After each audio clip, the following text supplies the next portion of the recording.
Where's a car by here?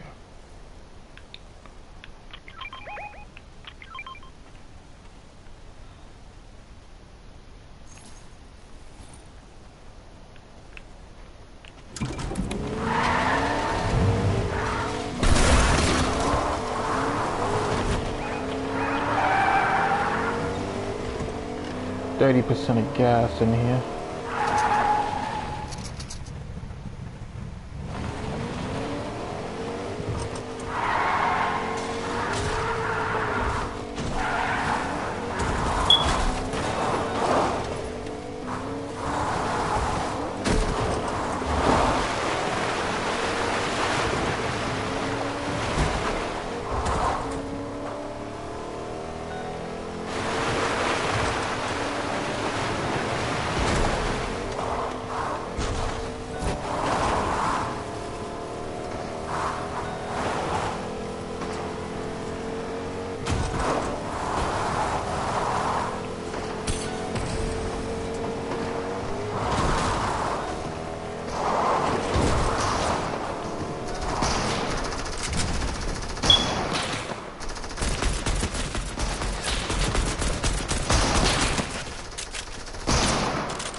Dude.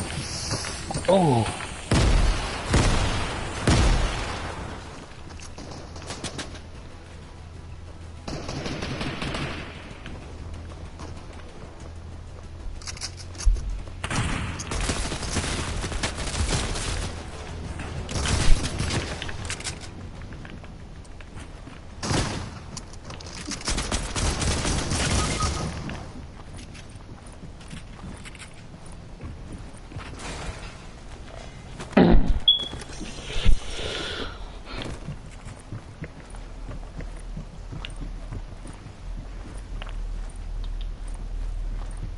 Need some help, guys.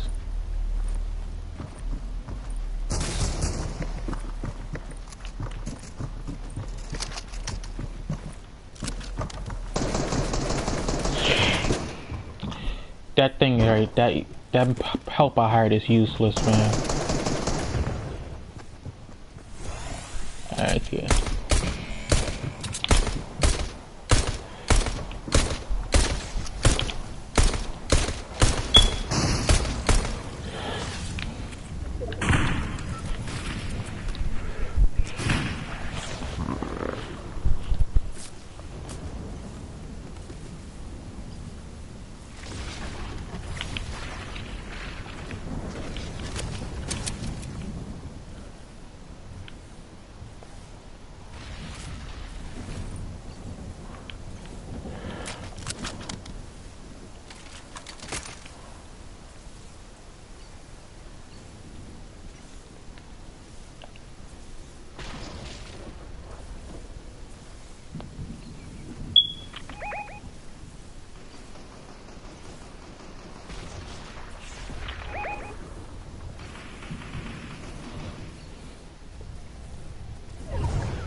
What's some of your influences, bro? All right, now we're back on topic.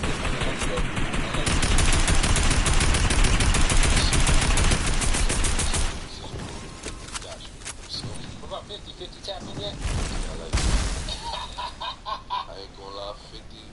Who up on 50? Of course. Niggas be saying cousins and shit. Yo, you do guys like low-key look related, bro. Yeah, I can see it. Oh, that and it.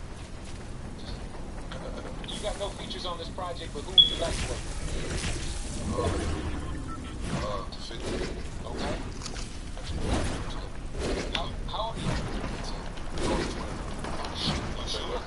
Oh, you're 20? When's your birthday? You're 20 years old? Yeah. Oh, you're Cancer. That's what they call it. Is that, when is your birthday? July 20th. Yeah. Happy birthday. Well, Yeah. happy belated birthday. Yeah, happy Birthday. Oh, you know what I'm saying? That's crazy. We can't even get you drunk. Are you down? I'm high right now, guys. I'm drunk.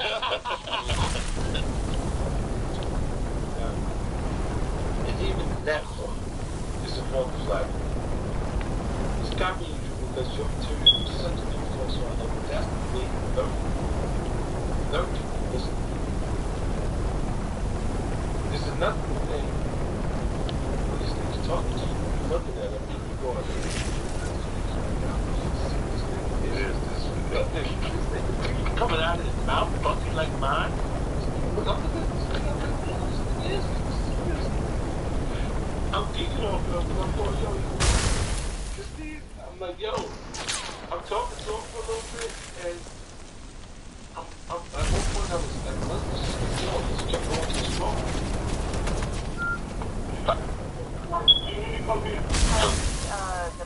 Do we have any? Hello, this is the fire department. I'm not talking. Hello? Hello? This is the fire department. This fire department's on the line, sir. What is the give me your... Hello? Hello? Hey, what are your numbers? I'm gonna tell them to wait for LAPD. Alright. Okay, I'll send them. Yeah. I can go on the face.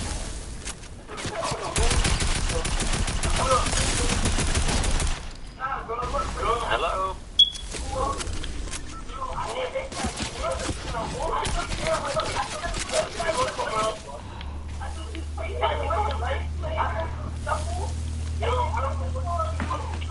Hello? Hello? No. I know, but you're not talking. We're already on the way. Give me your... Yeah. Okay, units are already en route. Is the person who I did... can't talk to you anymore. I can't talk to you anymore. Just come Okay, here. do you know what to do? No. Okay, then listen to me. I'm going to tell you how to help this person. I'm listening. Okay, now listen. The person... Okay? No. Alright. Now, how many... Yo, dude. Okay, listen. Get it?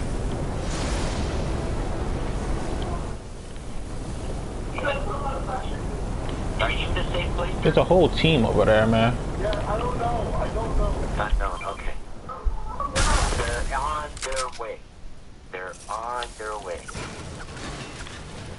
I'm gonna get down there. So obvious that his death was fake because that phone call didn't say anything. And now I'm gonna show you guys the video where they took Pablo Mo's body out of the house. And it's so obvious that he's fake because he was already and when they're taking his body out, there's no blood on him at all.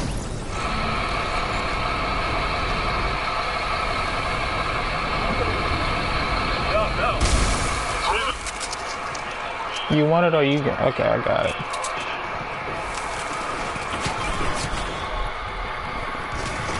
Oh, God.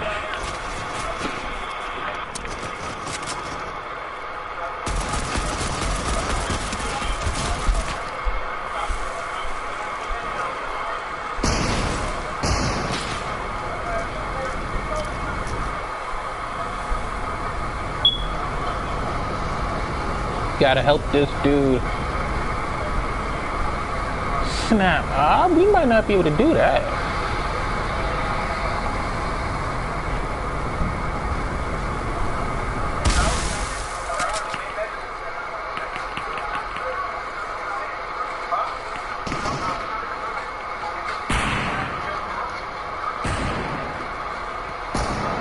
Okay, I guess you guys are good. Kind of, sort of. You're not quite out the woods yet, but nobody's after you. I better get out of Dodge.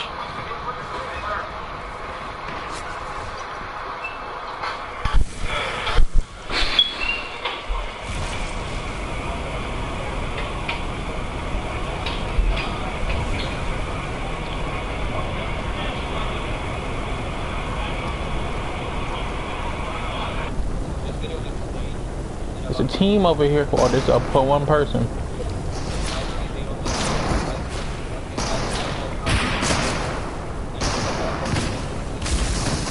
Yes.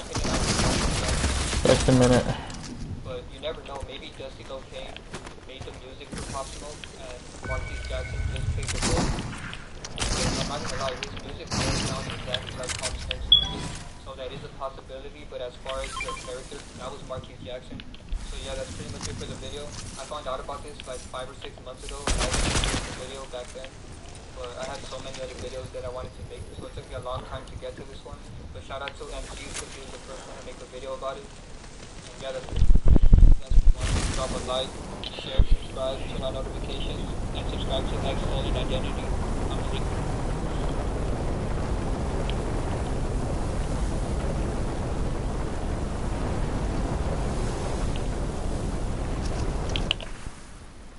There's no other place, there's no van on this map, so you can either see if you can get a victory royale or leave. Thank you.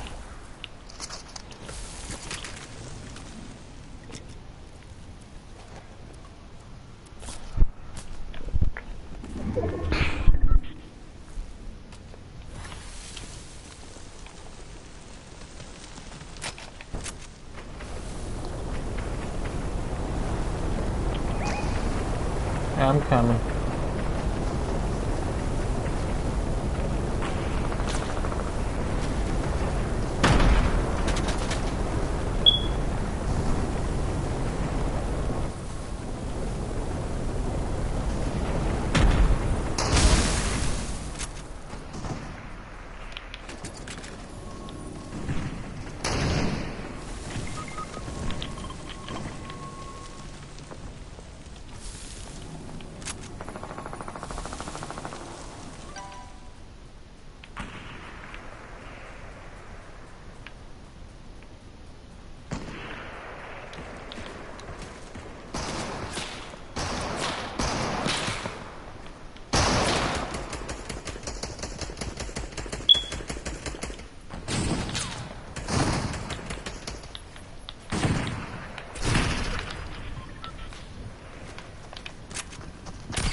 So close.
Animal Crossing videos with your screen off. Try YouTube Premium on us and explore uninterrupted. Pure created a clear filter to show what gets removed from water in only 30 minutes.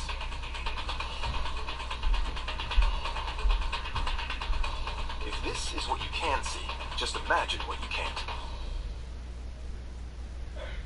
Alright, so everybody has been sending me this picture of the weekend because it is very obvious that he is wearing a mask. I mean, it couldn't be any more obvious at this point. You know, it's almost like they want us to know what they're doing. And the sad part is, you know, some people believe this is a real face. You know, some people in the comments actually thought that this was The Weeknd's face. And that just goes to show you how dumb people are in 2021. And, their excuse is that this is for a music video that he just dropped, I guess. But, they do things like that so that you think it's just for the music video, but they're doing this in real life, you know what I mean? And everybody was making fun of him. This tweet says, "Look at that jawline, The Weeknd is out here giving us I can't feel my face vibes." So, in case you guys didn't know, The Weeknd has a song called I Can't Feel My Face, and now we know why. The Weeknd showing off his handsome Squidward face, and he does look so much like Squidward, man. It's hilarious. The Weeknd looking like the Crimson Chin right now. Man, this one is so accurate because his chin is just so long for no reason. Man, they roasted the hell out of this dude. And it's funny because he looks exactly like Handsome Robin right here. They roasted him so much. Here's another picture of him next to Squidward. This is also The Weeknd. Can't believe you guys are falling for this. So if you guys remember, I dropped a video on Halloween and I showed you guys this picture right here. And a lot of people thought I was crazy when I said Justin Bieber is The Weeknd, and he's wearing a mask and stuff like that. So this goes to show you that I was not playing around. The Weeknd is wearing a mask.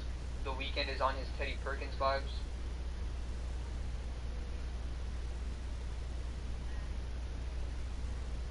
I'm in shambles. People are finally starting to wake up. And here's another picture of The Weeknd next to somebody with a mask. So this is from his new music video. And I'm just going to scroll through these screenshots real quick, just so you guys can see the mask. Look at that, you guys. It's so obvious it's a mask.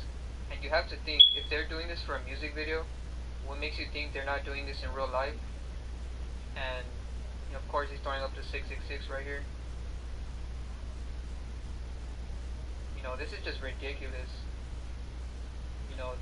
I'm not sure if The Weeknd was a real person at one point, and they replaced him. And everyone in the music video was wearing a mask. He looks like one of those bank robbers, when they wear a mask.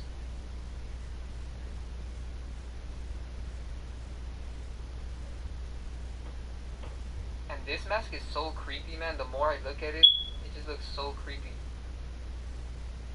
And, they were doing some foreshadowing in this music video, because towards the end, this girl was pointing a gun to his head. And a lot of people have been predicting that The Weeknd might die. They might kill off the Weeknd character. So if you guys remember, I made a video explaining how Justin Bieber played the role of Lil Peep, while he also plays the role of The Weeknd. And, they killed off the Lil Peep character, so I wouldn't be surprised if they kill off the Weeknd character. And, he's pointing a gun to his head towards the end of the video, and he shoots the gun. So, I looked up Abel Tesfaye, which is his real name, and in Gematria it equals 38 in the full reduction. And as you guys know, death equals 38. Weeknd and Justin Bieber both sum up to 82 and 28. So I know this one is going to be hard for a lot of people to believe, that Justin Bieber is The Weeknd, but there's a lot of evidence to prove this. So here's a tweet that says, "Wow, it looks like Justin Bieber is making blackface jokes on Instagram," and he's basically telling us that he wears blackface. I know this one's hard to see, shout out to Cam B and Fearless TV. They made a lot of videos about this one, and I watched so many of their videos when I first found out about this stuff, and this one I really didn't want to believe just because of how crazy it is. So I understand why it's going to be hard for a lot of people to accept this one, but it is happening, guys. Justin Bieber is The Weeknd. And there's even this tweet from The Weeknd, and he said, I'm glad this is how you see me." And he's showing a robot with blonde hair, almost saying that he's a white man with blonde hair. And then here's a screenshot of The Weeknd's hand. I guess he was hugging French Montana right here. And they forgot to spray tan his wrist right here. And if you guys remember, I made a video called Juice WRLD is Lucky, and in that video I showed how they make the bodysuits and how they spray tan the bodysuits. So go watch that video if you want to see how they spray tan their skin to change their skin color. And then Justin Bieber posted this on his story, and it says XOXO, and The Weeknd, his whole brand is XO. And this is what confirmed it for me. Shout out to Fearless TV for this. You know, I was having doubts about this one, but once I seen Fearless post this, I was like, yeah, you know, Justin Bieber is basically telling us that he is The Weeknd. Because if you look at the caption, he said, fully caught the date weekend, and look at how he spelled weekend. So, he's basically telling us that he is The Weeknd. And the funny thing about this is that Justin Bieber and The Weeknd both dated Selena Gomez, so I don't think that's a coincidence. So of course, Justin Bieber and The Weeknd have a lot of pictures together, that way you guys don't think it's the same person, but it is. And they're not fooling anybody, because look at The Weeknd's hand. He has a white hand, you guys. This is just straight mockery. They know that once people realize that Justin Bieber is The Weeknd, you know, they're gonna look it up, and they're gonna see all these pictures of them together. I'm telling you guys, they know how to fake these pictures. You know, try to find a video of Justin Bieber and The Weeknd together. You know, it is very hard to find them. You know, they can still fake videos, and I'm gonna show proof of that with Will Ferrell. They usually don't go through the trouble of faking a video, because they can just fake a couple pictures and, you know, everybody believed it. Even with a darker filter, his hand is still white. And here's another picture of them together. And Justin Bieber looks so fake right here. I mean, come on. Especially right here. Like, this doesn't even look like a real person. Even he knows, like, he's looking at Justin Bieber like, what the hell? Is that even a real person? And here's another picture of them together. And look at how fake Justin Bieber looks, you guys. Are you guys gonna tell me that's a real person? You know, this picture just looks very funny. And then here's another picture. I was only able to find it in black and white. But once again, Justin Bieber looks super fake. And here's some side-by-side pictures. I don't think it's a coincidence that they both dated Selena Gomez and they had beef over her, I guess. It's funny because The Weeknd, his skin color is always changing, you guys. Right here, he's way lighter. And this is a screenshot of a video where The Weeknd was wishing Justin Bieber's little sister a happy birthday. I think filing your taxes with Tax Act costs up to 50% less than TurboTax. The riddle with this one is that The Weeknd has a beaver on his head, right? It's so obvious that his hair is fake. You know, it looks like a beaver, right?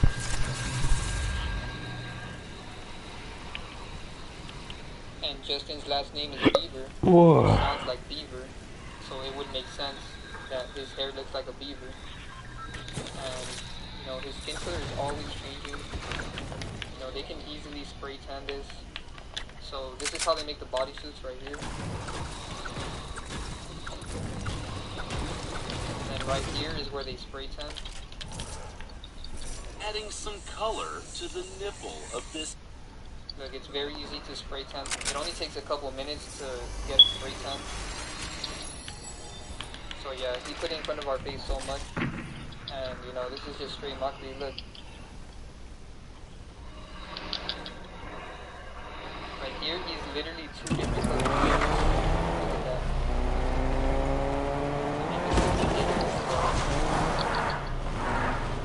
Especially right here. Look at these two pictures. It's way lighter right here.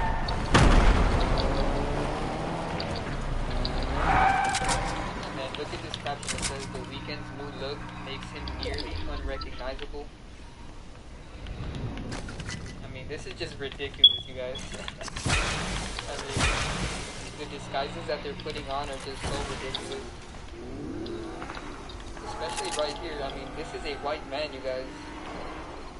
So Justin Bieber posted this video on his Instagram, and he's basically showing us, you know, how they prepare to transform him.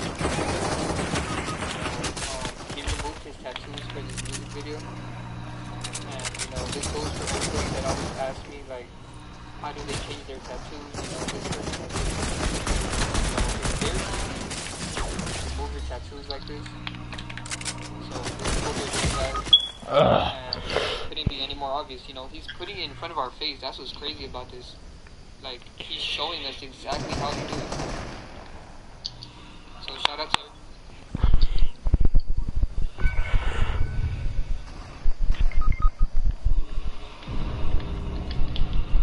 Yeah, that was quick.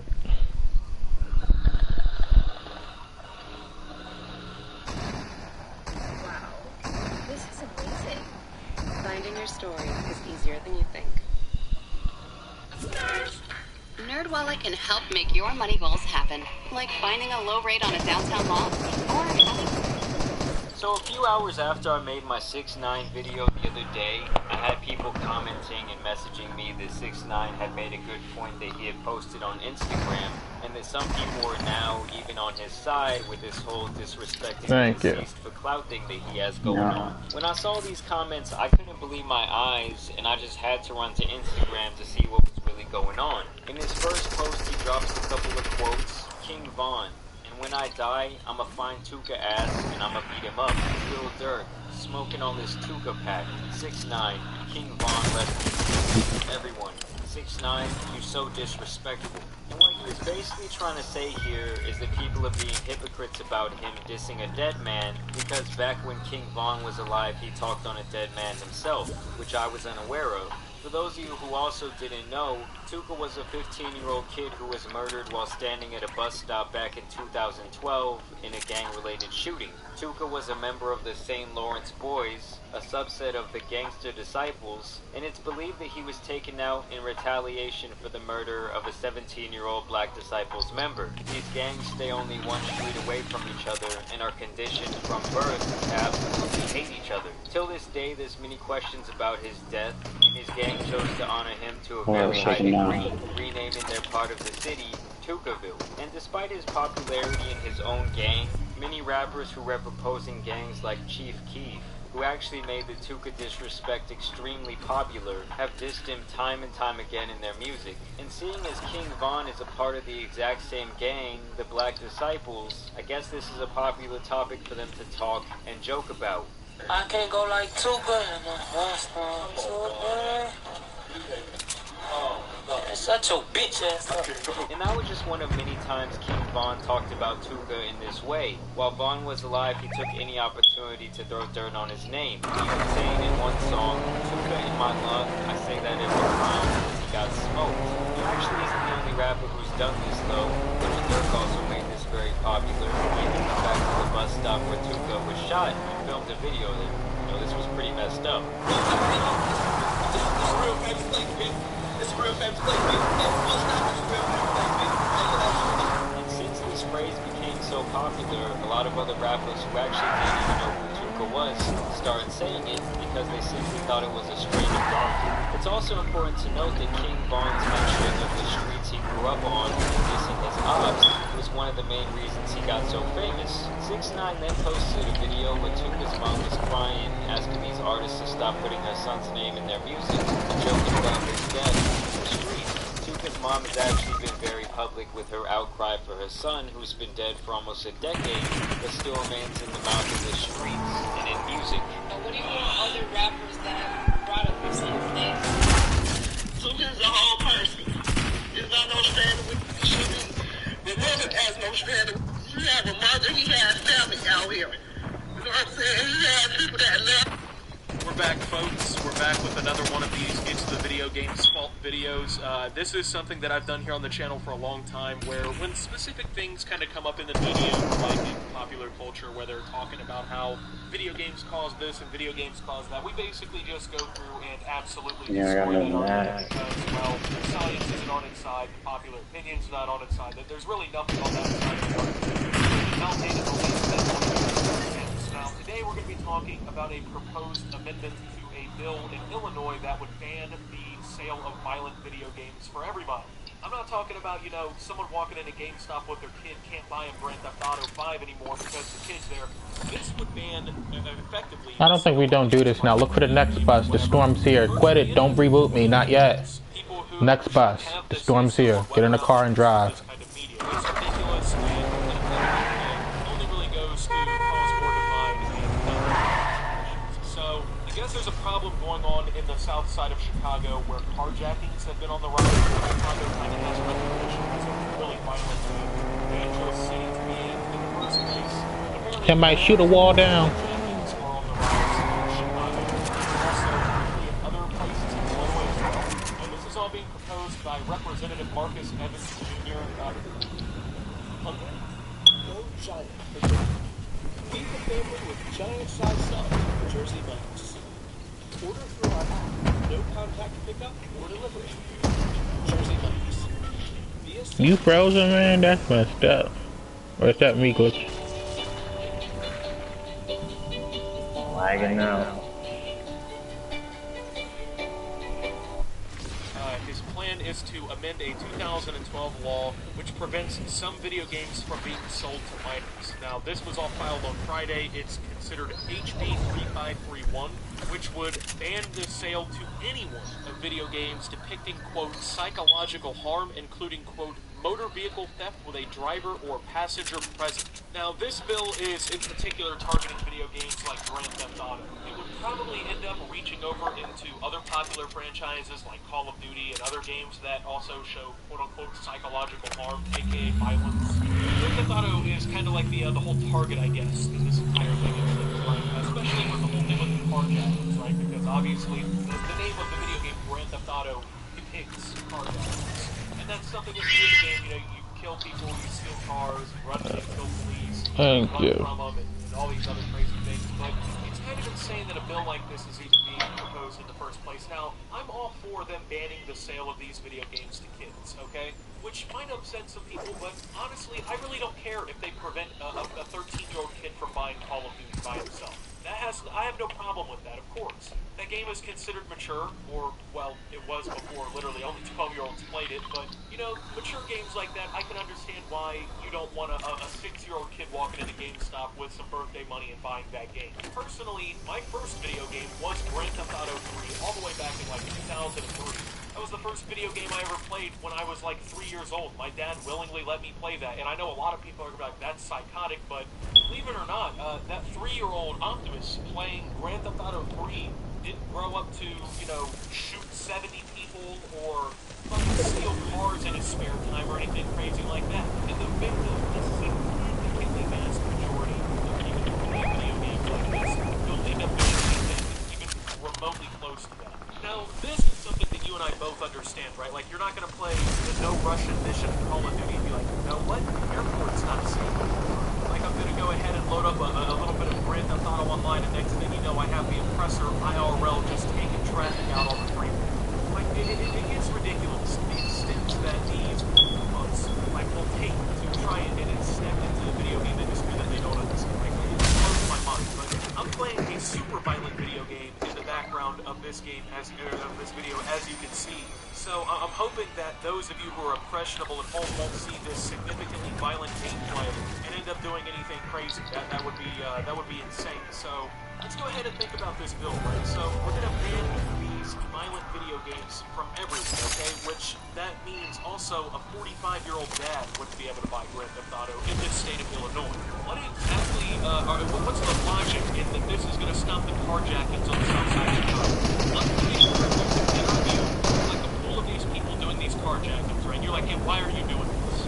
I think pretty much every single one of them would have an answer that isn't the same as the video games are making me do it. One of the reasons why people might do carjackings, right? And this, of course, doesn't make it acceptable to go steal cars or anything crazy, but, like, if I'm thinking of it, you know, I'm thinking of, like, man, I don't have a car, I have somewhere I've got to be, I'm going to steal this car, or I'm in a really bad situation in my life, I can sell this car for parts.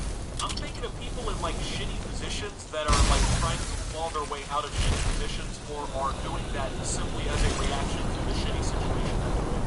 And I think pretty much most sane people wouldn't think that, right? Like, yeah, there's no way video games are causing this. And you would be right if that's how you think, because they've literally done research on this topic. In fact, let's go ahead and look at some of this research.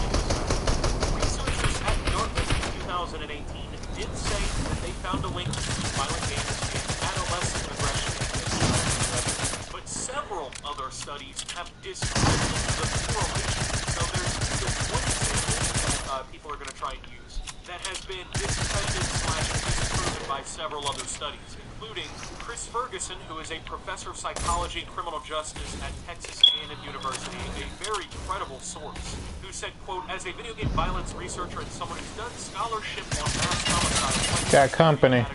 there is no good evidence that video games or other media, like movies and music, contribute to mass homicides or any other violence among youth. This was a week after the Sandy Hook massacre in 2012. The United States Secret Service, which are tasked with protecting the president and other members of government, foreign aid and stuff like that, like people who come from like foreign they've looked into the issue. They specifically focus on tragedies like zero evidence to suggest that school shootings were perpetuated by people who consider more media violence than anyone else. President Donald Trump also spoke out about video game violence in 2018. He gathered representatives of the Independent Software Association. And after a meeting with his bosses, he backed down his stance on this subject, which, if you know anything about Donald Trump, getting him to back down on a subject is, yeah, good luck. But one of the most, I would say, hard-headed men probably of all time. But the fact that they even got Donald Trump to like say, yeah, I think I'm going to back down off that. Like, I can't really think of many other subjects in which he ever did that. So the science and the evidence that's there suggests that this is a non-issue. This bill will not. Another guy. What's going on? In fact, crazily enough, there's actually He's in the river. another initiative taken that is supposed to. And I am down. And I'm sure it can actually be proven to be more video game sales. Now, a man by the name of Early Walker started something called Operation Safe Pump, which is tasked with preventing carjacking at gas stations and shopping plazas by positioning security guards in areas with high numbers of carjackings. Now, apparently, the entire, I guess, methodology of creating this law was that they noticed similarities among instances of carjackings and actions that players make in the video game, aka in GTA. Okay, what's up, y'all? It's your boy Drew Morrissey here with free training on the most simple way to write multi-syllable rhymes in rap.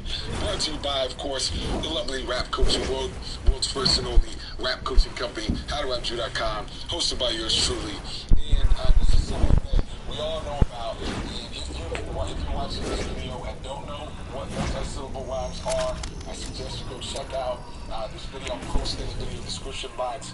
But I assume if you're seeing this, you clicked on this, you have the basic idea. Like a movie on the mouth. Bloody. Part of what brought Eminem to prominence is multi-syllables. This is the way the Big L first started out in what we call the NYC punchline rap. Most rappers use this at different points in their careers, some more than others. But I wanted to show the easiest way to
spot, hot, stop, whatever. You can keep going, not, la la la, or you can make a whole different rhyme scheme.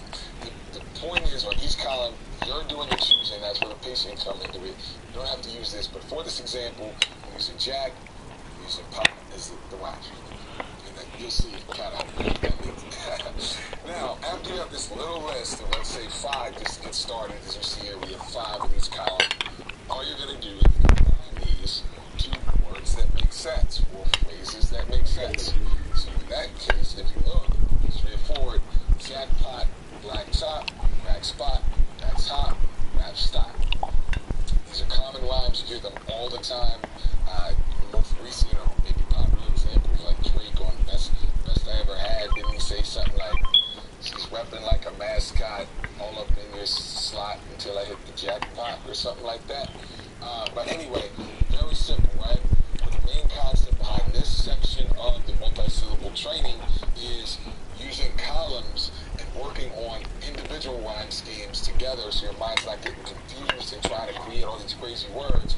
Put them in 2 different columns, write all the schemes you can think of on one rhyme, then combine them, and then choose the things that make sense.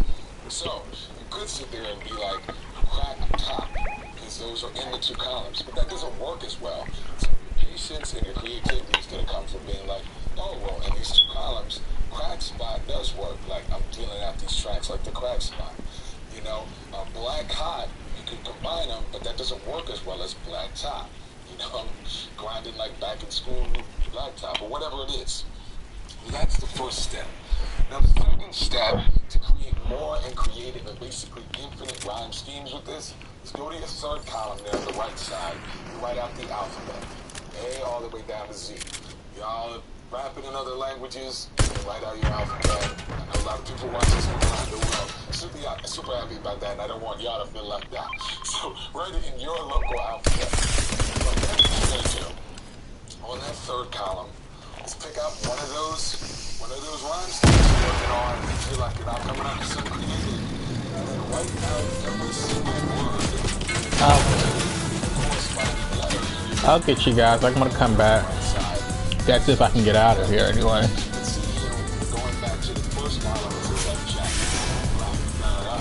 What I do now to have more rhymes to work with is I sit there and put, okay, well, what rhymes with jack that starts with A?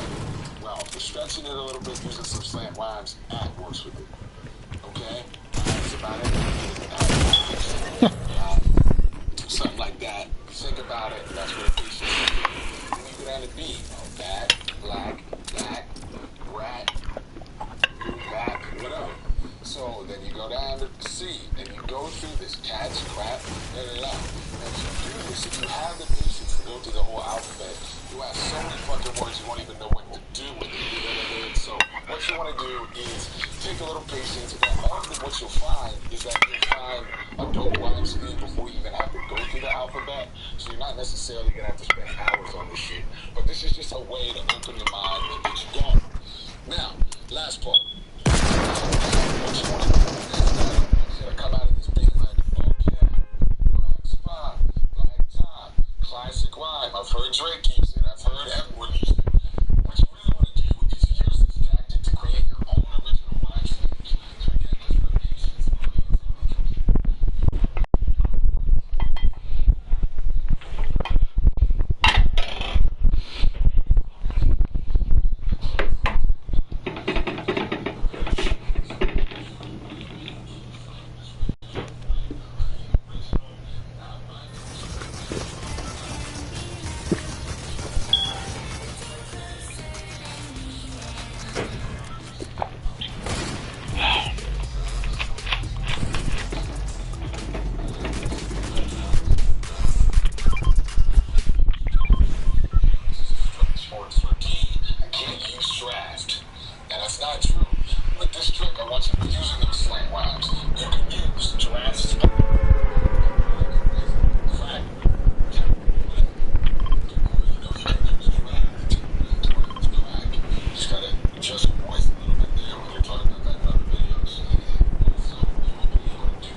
infinite number of combinations when you do this trick well and you practice being original, because there's always new words or names or slang being introduced. You know, like it's like in this game, I'm gonna make a winner. It turned into a bitch, Caitlyn Jenner.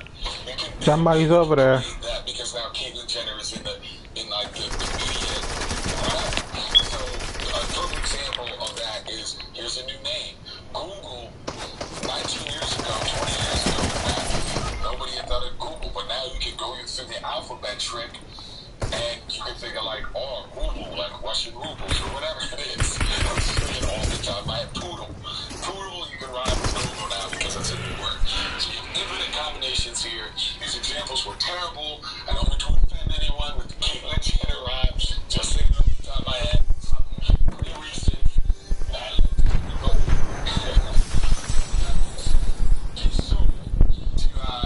You heard it here first with Big Uncle Drew, HowToRap.com. If you want to be coached in more great examples like this, if you want me to work with you directly and we can break down your specific music, get feedback, go sign up for a personal coaching class, exclusive group. Love all y'all if y'all are listening at HowToRap.com.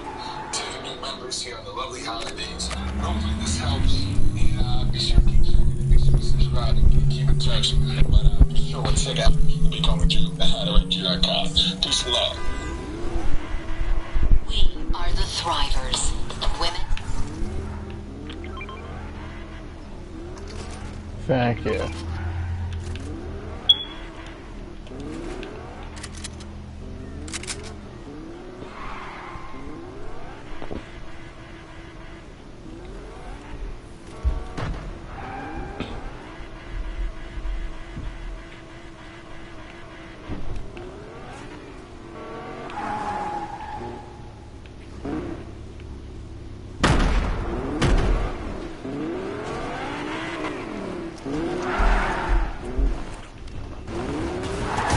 Whoa! Whoa!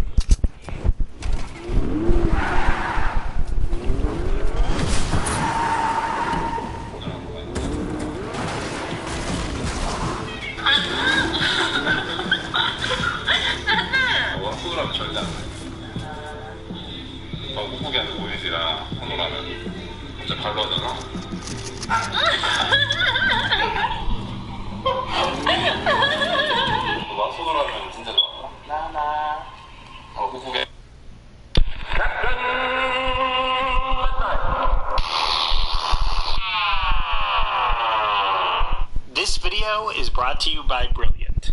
When I'm a film that seems to be almost universally disliked from what I can tell. I honestly hadn't thought about Aragon in a long time, and I definitely hadn't revisited the 2006 movie since it was released in theaters, which, on at least one level, is kind of surprising, because at one point, Aragon was one of my favorite books I'd ever read. It was a novel that meant a lot to me, both because it was so accessible and exciting to 12-year-old readers, but also because its author was a teenage homeschooled kid from Montana. And I was also a homeschooled kid from Montana. Add to that the fact that I was a big Lord of the Rings fan, and it was hard to imagine a book that felt more pitched to me specifically. So of course, I was hugely excited for the movie. Now this was before I was on the internet much, but and I was editing my cones, and he was like, see, like this dude right here, I don't want to play against you, if I just meet him with the flag, come on, get out. You didn't get mad at me one time when I didn't do a whole squad? Yeah. Right. Dude, I'm probably gonna be lagging because some of you guys are service. I'm like at 140 ping. Oh wait, nothing's not even here.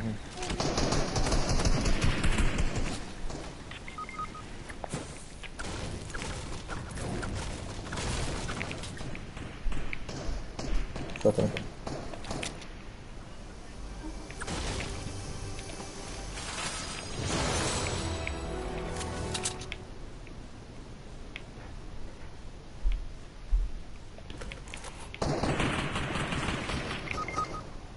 Boy.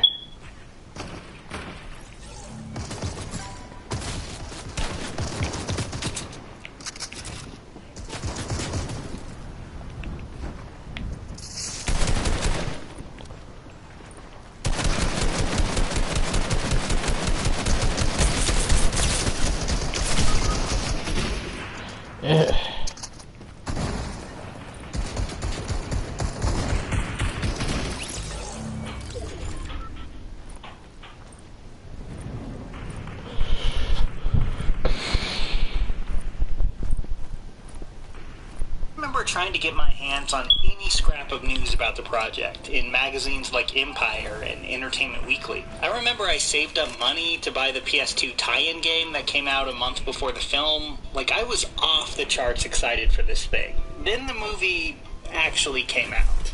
I saw it once. I remember being crushed by how it completely failed to live up to my expectations, but then I just kind of rarely thought about it again.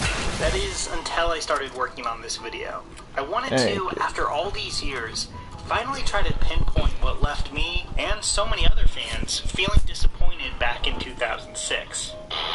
Fulfill the legacy of the legendary Dragon Riders. One thing I noticed about this movie is that compared to some failed franchise starters, like The Last Airbender, it feels a lot more forgotten. Or at least not as discussed. And having watched both movies again in the past 12 months, I think it's easy to see why. Where The Last Airbender is filled with bizarre choices and memorably awful moments, Aragon just kind of feels limp. It feels like a movie written and directed by an algorithm, and I'm sure to studio executives, it felt like a very safe bet. But what it ended up accomplishing, above all, is erasing any of the charm and imagination that the novel had. Don't get me wrong, Aragon in retrospect isn't a masterpiece or anything. Like, it's mostly a fairly straightforward riff on Star Wars, told in a fantasy setting, which is pretty understandable considering it was written by a 15-year-old. But it's also the work of someone who cared deeply about the story he was telling, and that comes through loud and clear. Even rereading it now, the movie just doesn't feel this way. And I think a large part of that is it invests so little energy into making you care about Aragon himself. While not a complex character in the first book, Christopher Paolini did a great job of making you care about this guy, taking the time to really lead you through his small village life and introducing you to people that he cares about. People like Roran, Katrina, and Sloane. They remain a big presence in the series, but they're basically non-existent here. Sure, we at least get a scene or two with Roran, but there's never any sense of place to where Aragon lives. It all just feels very generic fantasy farm. So when it all comes crashing down and he must abandon his home, it just feels like another boring plot point that we need to get through. Almost like the filmmaker can barely be bothered. Where the book is actually good at giving the reader a sense of this grand adventure unveiling, with everything Aragon cares about being torn away from him. The filmmaker behind the movie, Stephen Fengler, is a successful visual effects artist, having worked on everything from Terminator 2 to Saving Private Ryan to Game of Thrones. But this movie is the only film he directed, and it kind of feels like a movie made by someone with far more experience on the technical end of things. For the most part, the acting in this thing is just so bad. I feel like so many of the failed franchise starters of the past 20 years come back to this. Viewers just can't connect to the characters in the same way they did in the source material because the movie versions are stiff, unconvincing, and are unable to sell the emotional weight of the story. I'll just say it, Ed Spielers is terrible as Aragon. Now, he's gone on to a career in things like Downton Abbey, so I'm sure he's a perfectly solid actor now, but he's in way, way over his head here. Even his reaction shots are bad, coming off as really, really over the top, like he thinks he's in an SNL sketch. Jeremy Irons is really the only standout here as Braun. Like, say what you will about the cuts they made to the character's story, Irons is at least really, really committed to the role. His wary cynicism and dry sarcasm are probably the high point of the movie for him, as he manages to turn really basic lines into moments that actually feel genuine, which no other actor in this film manages to pull off. And that includes John Malkovich as the evil king down the Torrens. He's just bad here. But a large part of that is that he doesn't need to be in this film at all. Galbatorix isn't in the first novel, he's just mentioned quite a bit, and I think that worked wonders. Like, as a kid reading it, I had really built up in my head just how terrifying this guy was. That's all lost the moment he's skulking around doing badly written Skeletor monologues. And what's worse is the time his scenes take up could have been better spent investing us more in Orin, Arya, or Murtagh. Now, I will cut this movie slack in one area where the novel is just tough to adapt, and that's the relationship between Saphira and Aragon. Being able to communicate solely through thoughts is something that's never going to be easy to portray on screen, and that is a large part of the book. In fact, the relationship between Aragon and his dragon is probably the best thing the series has going for it, and gives it a different flavor than Star Wars, despite the plot hitting many of the same beats. The film tries its best, and I actually think the first flight scene is one of the best in the movie, but it also has to cut down on the dialogue between the two a lot, adding Saphira to the large pile of characters who are kind of turned into shadows of themselves. Rachel Weisz isn't even that bad here as Saphira, it's just that she clearly recorded her lines in a sound booth somewhere, and as a result, the performance feels really disconnected from anyone she's in a scene with. I could keep going down the line of actors who give awkward, not very good performances. We use a golden, or well, he is using a shotgun, but you should look out for that golden. Due to the director being inexperienced working with actors, just more interested in the visual effects side of things, the end result is the same. The performances in this movie are almost uniformly boring and uninspired. Jeremy Irons aside. And most of the cast has been good in other things too, so I really have to chalk this up to a problem with the direction. In the end, the movie did okay, if far from great at the box office, grossing $249 million worldwide on a $100 million budget. And that seems pretty fitting for this one. It wasn't a success, but it also wasn't some historic bomb that went down in history. It was received around the world with one big shrug. And that's kind of all it's been since. A movie that's mostly remembered for disappointing fans of the books, if it's remembered at all. Now, the novel was not a masterwork of literary fiction, but it told its story with all the excitement and passion of a young author eager to show off these characters he'd spent countless hours creating. The movie just doesn't have that. It feels like the work of people who know there's some money to be made on this property and are just using the skeleton of the story to deliver a by-the-numbers 2000s fantasy movie. There's nothing here. Even the charming rough edges of a book written by a teenager are gone, sanding down into something instantly forgettable. The destiny of a boy. You're the next Dragon Rider. The power of a friendship. You can hear my thoughts. If you decided to watch along and felt your senses being slowly dulled over the running time of Aragon, this is where I need to step in and recommend Brilliant. If you're someone who wants to learn by doing, Brilliant is for you.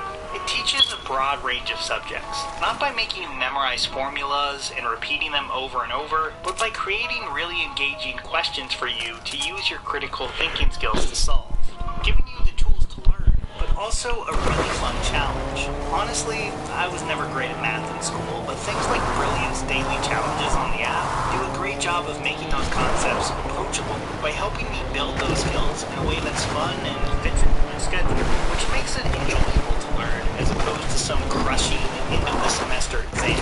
So you should probably get going, we only got 12 seconds. Go to brilliant.org/midnight and sign up for free. Oh, and also, the first 200 people to go to that link in the description will get 20% off the annual premium subscription. Here's a special tip for the fellow girls who have not already joined Captain Midnight's U-1940 Flight Patrol. You'd better hurry up and join at once, because there's a big adventure ahead. The thing to do now is to get started, because we're going to have not only barrels of fun, but loads of free gifts and prizes.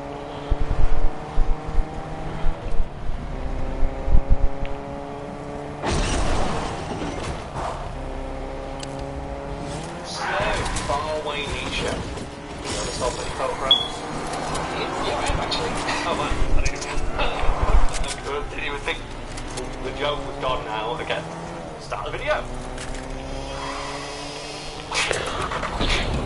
J. Jonah Jameson is a comic book character defined by three things: the irrational nature of Spider-Man, his quality personality, and that fucking mustache. Despite his outwardly dickish persona, the comics he appears in, we establish that J. Jonah Jameson is something of a a softie, although he does admittedly have a hard time showing it. Yeah, so first of all, people might not really know much about J. Jonah Jameson apart from just being, from the Spider-Man films. Yeah, like they might have a passing familiarity with the character, and you can pretty much tell everything the writers wanted you to know about J. Jonah Jameson by glancing at any comic panel he's ever appeared in, because in almost every single one, he's screaming, usually at Peter Parker, and usually while raising his fist in anger.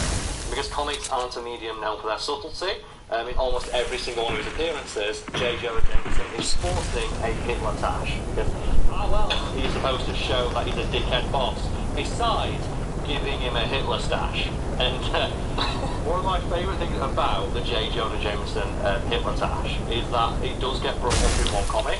Spider-Man saves the day alongside the Avengers, and J. Jonah Jameson writes an editorial saying that Spider-Man was causing problems, and Captain America happens to walk past like a newsstand or something like that and sees this story and gets really mad. And he stormed into the Daily Bugle headquarters and walked right to J. Jonah Jameson's office. And it should be pointed out that J. Jonah Jameson is a huge fucking fan of Captain America, as many people are in the comic, and has the utmost respect for him. So he absolutely shits himself when the symbol of America itself, charging starts his way into his office and tells him to shut the fuck up. And he corrects Jameson by telling him Spider-Man is a good guy. He's not a bad guy. I know what bad guys look like. And he looks directly at the Hitler tash on JJ's face. And in the next panel, JJ appears in. He's not got the moustache anymore. He shaves it off. Then, while admittedly JJ is a fairly one-dimensional character, some comics have delved into his backstory to a degree. For example, in one comic it is revealed that J. Jonah Jameson was in fact a champion boxer in his youth, and he used these boxing skills to help woo his wife by beating up 3 men at once who were harassing her. Which doesn't really have a lot to do with today's video, but it's just too hilarious not to mention that J. Jonah Jameson wooed his wife by beating up 3 men at once. Yeah, so what he's mostly known for is the fact he doesn't like Peter Parker. Yeah, or Spider-Man. Like, he has a thorny relationship with Peter Parker, but he hates Spider-Man, and he seemingly tolerates Peter Parker because he brings in photos of Spider-Man, which he then runs with headlines saying, Spider-Man baby eater, ? And shit like that. There's so many, like the Spider-Man PS4 game as one of my favourite examples of this, where Peter Parker in that game is no longer working for the Daily Bugle, and there's a collectible in the world that you can find as an editorial by J. Jonah Jameson of like a fire or something like that says, did Spider-Man cause the fire that killed 5 policemen? And he's like, I couldn't fucking work with him anymore. And in that game, Jameson just starts a podcast where he angrily rants about Spider-Man. Starting a podcast is just something a lot of people have done over being stuck in the house. I remember right at the start of the first lockdown, I just saw a tweet that said, this is the most cursed image you'll see today. And it was Amazon announcing it's run out of podcasting mics. Anyway, so the podcasting we should do is link your life. So what is it about JJ being a big softie? Well, like I said, this relationship between Peter Parker and JJ is fairly one-dimensional, but it's explored in some comics, which have Peter Parker, the Spectacular Spider-Man Annual, issue 1, I think, is that title? If I'm wrong, there'll be a fact bar below correcting me, or several comments also correcting me, probably worth spelled. In that particular comic book, it's revealed that when Peter Parker and J. Jonah Jameson first met, and Peter Parker was trying to sell Jameson some pictures of Spider-Man, Jameson was hesitant to buy them, which makes sense because a lot of them were quite blurry, because they were photos of a man in a skin-tight spider-themed outfit flying through the city at half the speed of sound. And one of my favourite things, though, about Peter Parker is that no one ever questions how he gets such good photos.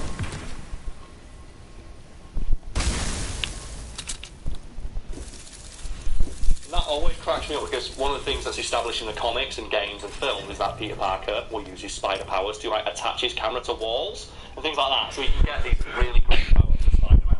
And no one ever asks, how did you get this photo of Spider-Man when he's 300 foot in the air? Oh, big left. And you can all do photography with it, yeah? Yeah, a few years. Okay, so just for the audience at home, can you just talk about how difficult it is to get a clear photo of somebody who is in motion? It's very difficult. It's probably like my least favourite type of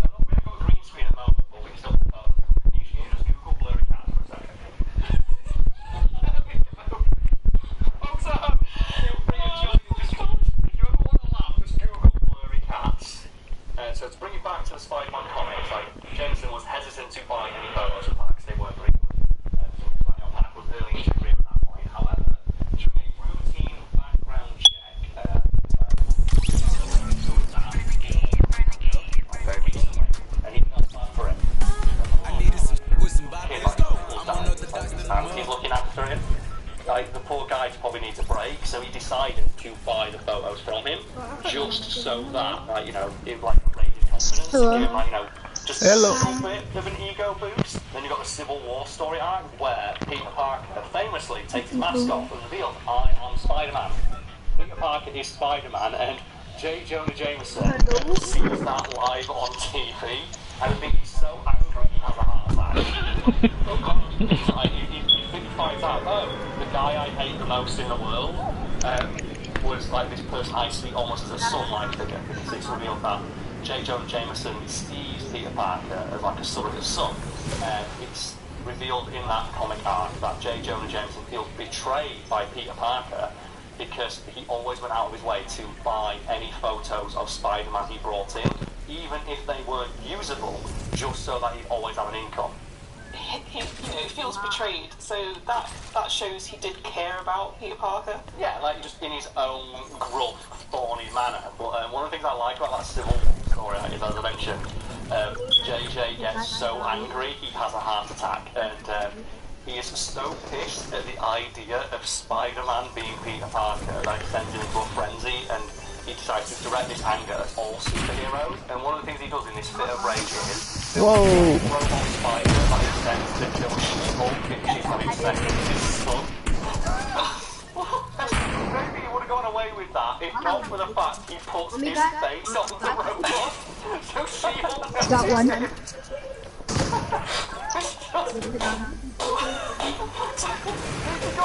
you're gonna try and kill someone, that's the way to do it. And there are other dumb things JJ's done, such as he helped make the Scorpion one of Spider-Man's greatest and most enduring foes. Because he was so angry about the idea of Spider-Man, he paid a failed journalist, like I think $10,000, discussing the Wiki Weekends, to undergo experimental surgery to become a man Scorpion. In the Spider-Man PS4 game, they addressed that, but they have JJ on air like, yeah, I did fund the experiment that created the Scorpion, but it's not my fault. I should not be held accountable for the actions of the Scorpion. Anyway, Spider-Man is responsible for all the damage done by Rhino. Like, I'm literally one of them. Oh, God. Kill him. Admittedly, he was for the creation of a man Scorpion and sent giant robot spiders to try and kill She-Hulk. But, you know, we've all been there. He doesn't care about Peter Parker in his own way. At his core, a good guy. Will occasionally kill people.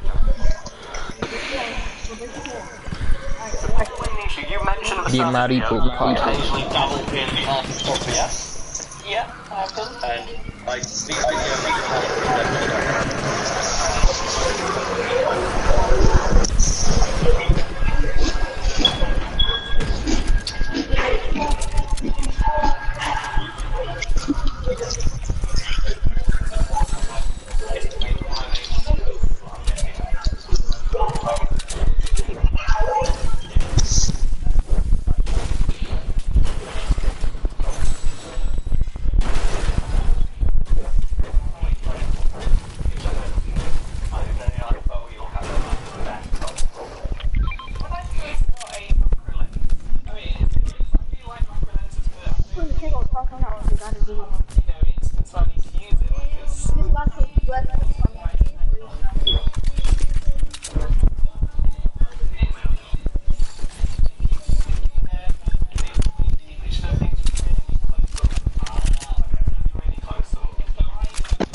I wrote it, but it's hosted on someone else's website. I'm the writer, I didn't edit it.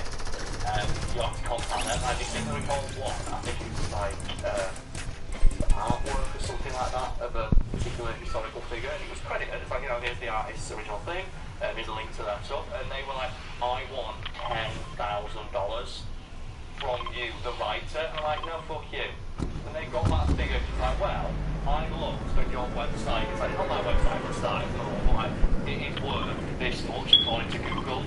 And it is on the front page, so I want, and it's been on the front page like a week, so I want, like, you know, a week's worth of your yearly income or whatever. It's like, no, that's not how this works. Oh, God, it's like, so I feel so bad, and we've got to deal with that shit, because apparently it's just a nightmare.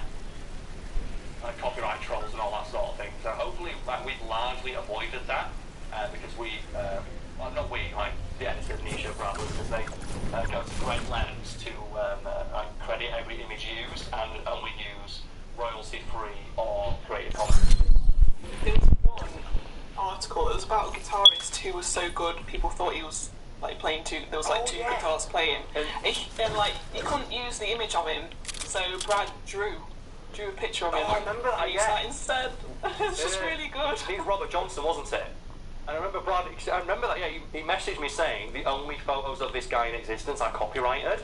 Like I say, he drew a picture of him, which like constitutes, like, you know, that's transformative. So it's fair use. Like, that's how it's fucking done.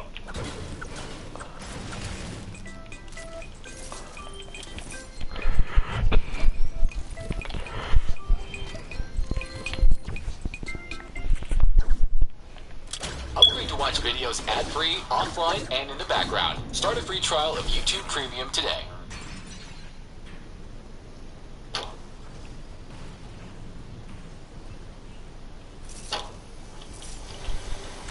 Hey. Okay. You protect your family. Now help protect their air. Oh, so far away, Nisha. It's looking like this is how I record videos from now on for a while, eh? Yeah, I can't see it, but I'll see it in editing, which would be quite interesting, because I don't know how that's going to go. Yeah, especially with our new green screen.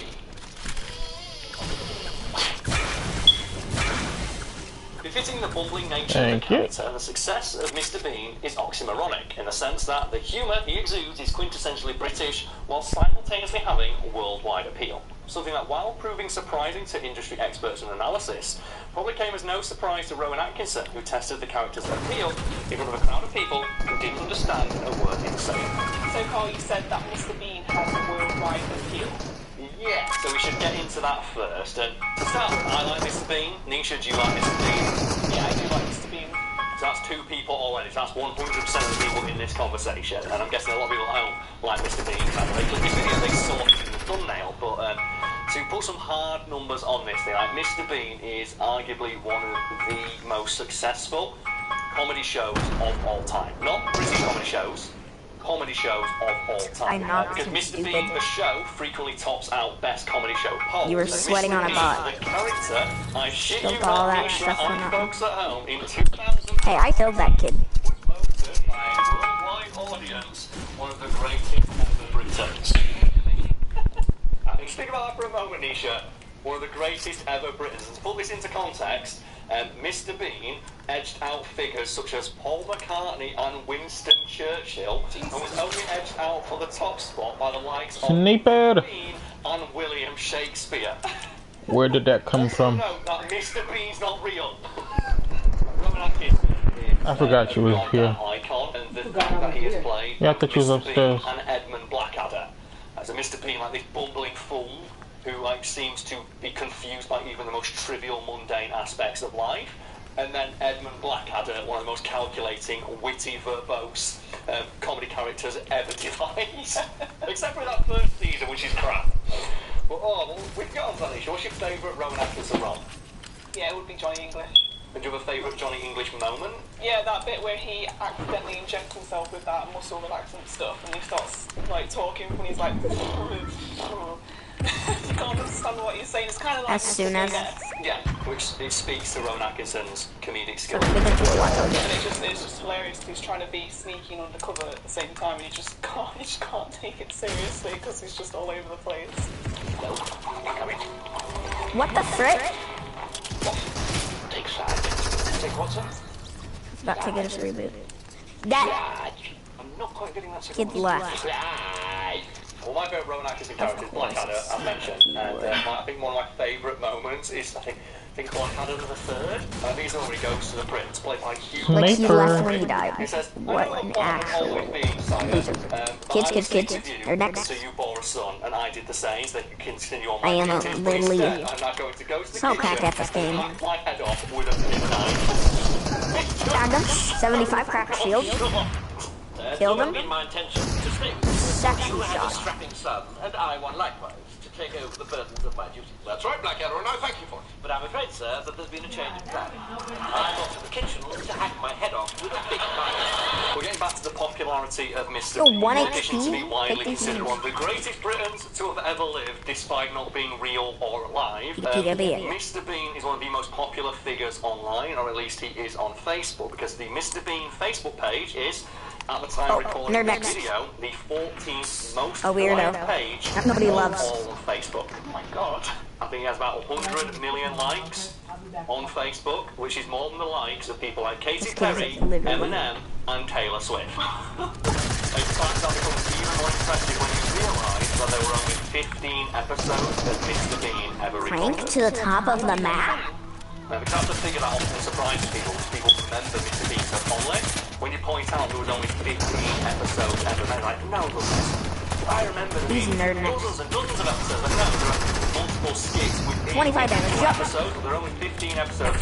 No, I can't handle so long.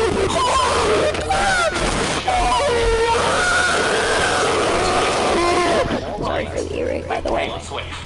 It's even more interesting to realise, like, Rowan Atkinson, while he said, I would never retire Mr. Bean, he hasn't done many in-character appearances as him, with his last major appearance being in 2012. Then again, that appearance, Nisha, do you remember what it was? Yeah, the Olympics where he was playing the... I cannot see nobody except the computer. Chariots of Fire, so that's Mr. Bean is so beloved and considered such an icon of British culture, we opened the Olympics. It's like, what? And he gets a bigger standing ovation than, like, Brian May. So I watched the Olympics opening ceremony in London in 2012 live. Yeah. And they had that moment where they had Leona Lewis. Yeah.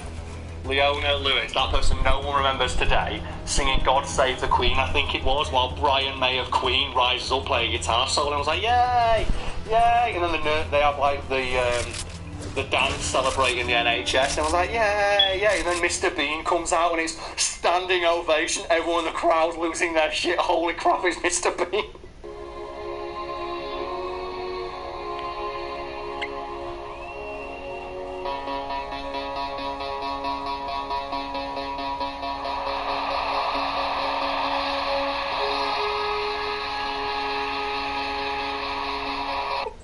Isn't that also when the Queen jumped out the helicopter with James Bond? Oh god, that was the last time I felt proud to be British, just watching this celebration of culture, and it's Mr. Bean. Alright, so is there a reason why Mr. Bean is so popular? Well, there's a couple, but the main one people think is because the show is almost entirely non-verbal, and a lot of the humour of Mr. Bean translates well, because you don't need to translate anything that happens in an episode. Like, even the few scant words that are said, like Mr. Bean's going, Bean. Like when he goes inside the dentist in that one episode, you don't really need to translate that, because it's his name. And as a result, Mr. Bean is one of the most widely syndicated Well, forget that. in existence, and it has been aired in over Let's go to the Coliseum, people. worldwide. Well, no. It looks like we're not. Actually, no edits being done to it, save for the credits. Okay, two people are there. Musical changes, like some editing of certain scenes based on sensibilities of where the show is being aired. But as well, the show is largely non-controversial because it's just a guy bumbling around for 15 minutes. There's not really much people can have issue with there. It's like a guy going to the dentist, or a guy going and just to a swimming pool, and they're very relatable situations that a lot of people can sing. You got a person behind in this area as well. Mr. Bean does it, but I've been there. Yeah, and obviously a lot of the humour is through actions and the facial expressions that he does. Yes, because Rowan Atkinson is a frankly phenomenal physical performer.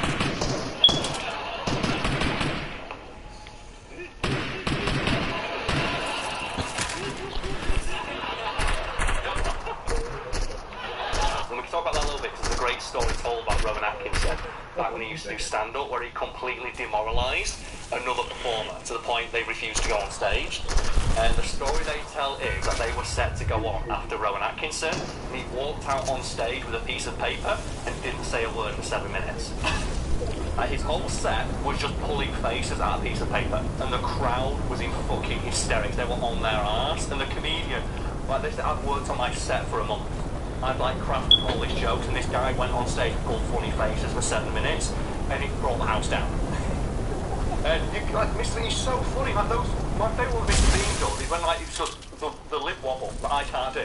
Oh yeah. So when Mr. Bean gets scared, he's like, yes. And it's even he fucking puts me on my arse.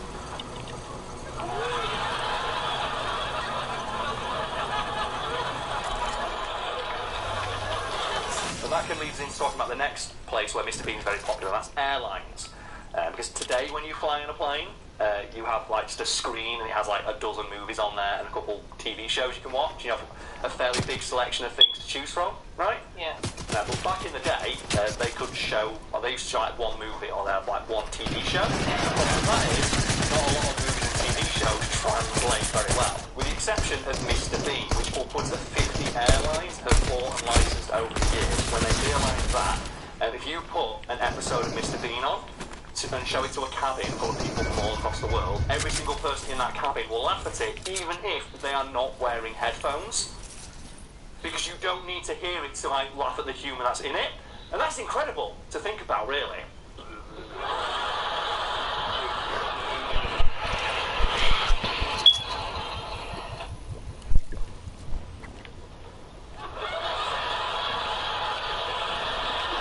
Yeah, it has literal worldwide appeal, and you don't even need to hear it to find the humour in it. So you mentioned before that Rowan Atkinson anticipated this happening. Yeah, a lot has been written about the success of Mr. Bean and how it shows that physical comedy can transcend language barriers. But Mr. Bean, sorry, no, Rowan Atkinson, I'm doing that thing now where you think the actor is the character. Rowan Atkinson was well aware of this because he is known to have conducted a test run of sorts for the appeal of Mr. Bean at the Montreal Just for Laughs Festival in 1989. And what he did was he turned up on the day and he spoke to the organiser and said, yeah, Mr. Atkinson, we've got you down for this time in this slot in front of this crowd. And Atkinson went, have you got any slots in front of a French-speaking crowd? And they looked at him, yeah, we've got a few. We've put you on the English-speaking bill, though, because you speak English. He said, yeah, I do. Do you speak French? No. Is there any French in your act? No. And you want to go on the French bill? Yes. Are you known in France? No. Does anybody here know who you are? The English-speaking crowd do. Fair enough, and they put him on the French-speaking bill, and he went out and he did a set as Mr. Bean with no dialogue in it, and brought the fucking house down. And that was one of the most successful performances of that festival, to such an extent HBO picked it up and ran it on their network, which eventually brought it to the attention of people at the BBC, which brought Rowan Atkinson to the attention of like TV executives in the UK, which allowed him to parlay that into the Mr. Bean show. Oh my god. Which was again produced for 15 episodes and just made Rowan Atkinson a worldwide star. But what a fucking ballsy move that was. Oh wow, that's insane. I'm going to perform in front of a crowd of people in a language I do not speak and not say a word, and it worked. What a ballsy large donged hero that is. The first and crucial step is having arranged to pick up your date and not to look like a complete idiot when she opens the door.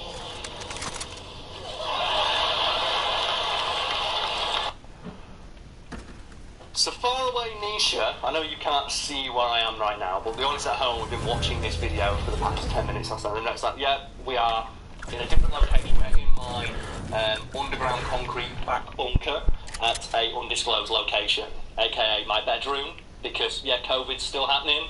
lockdown is in effect. I've brought all the recording equipment home, and hopefully, the quality of videos won't be affected too much. Just, it's not going well, is it, Nisha? Like, 2020's been a write-off, mostly. I just It's multiple people here. But there was just one. We can talk about, like, I think I mentioned it briefly in the announcement video for the record videos now, but yeah, early fact-theme videos were indeed recorded in the kitchen of Brad's house. And then we literally moved up in the world when we moved recording from the kitchen to Brad's bedroom. And what cracks me up is, even after we had that big boost in subscribers and the channel started to actually make money, we still recorded in the bedroom for like another fucking year. Because I'm that resistant to change. I like the homemade feel of videos. And I think you got brought on around the time we started to have an office, because that's one of the reasons I wanted to get an office. So if we start to bring new people onto the channel, it's a bit awkward to go round to someone's house every week to record, especially when it's in their bedroom. It's like we all should have our own lives. We don't want to feel our life revolve around the channel, which is a bit difficult when the recording stuff is in your bedroom. I say, when I woke up, I'm stood up all away from my fucking bed. Storm. I'm just like looking at the recording equipment, like, God damn it! Oh yeah, you can take a quick nap if you wanted. I've worked solid for the last 9 months, now I'll wake up from work looking at me. So, oh god damn it! But I do know that a lot of people like the homemade feel of our videos, and one of the reasons that we kept the old green screen, this is something people didn't seem to realise, because I wrote a green screen poster at home accidentally, and there's just no way for me to get it home, and then even if I did, there's no way for me to attach it to this wall without causing additional damage to it. So we've got to like use this stopgap measure in the meantime, and a lot of people don't seem to realise we have used these same green screen from the first video, every single video since, except for like 3. Where it's like warm paper or something like that. Yeah, I remember Brad bought that I was using green screen green. We recorded videos with it. Noticed that the quality was better. But I kind of like videos when they look shit. There's some rough edges to our videos, and that's part of the appeal. The rough edges, the professional. That's kind of our thing. Can we just put the old screen in front of the new one? In the cabinet. It look better when we used it. But I don't want videos to look better. I want them to look like they did in the first one, because it adds to the charm. Hopefully now it's a bit reminiscent to that. We tried it, folks, and hopefully this won't be a thing we do for a while. The best way was to stay safe.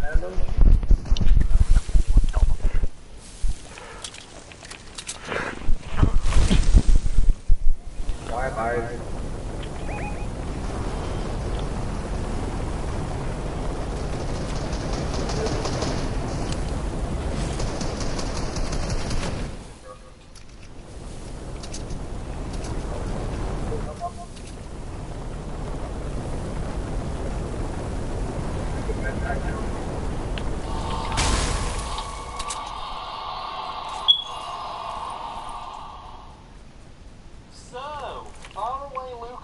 Why are we talking about this particular topic in today's video?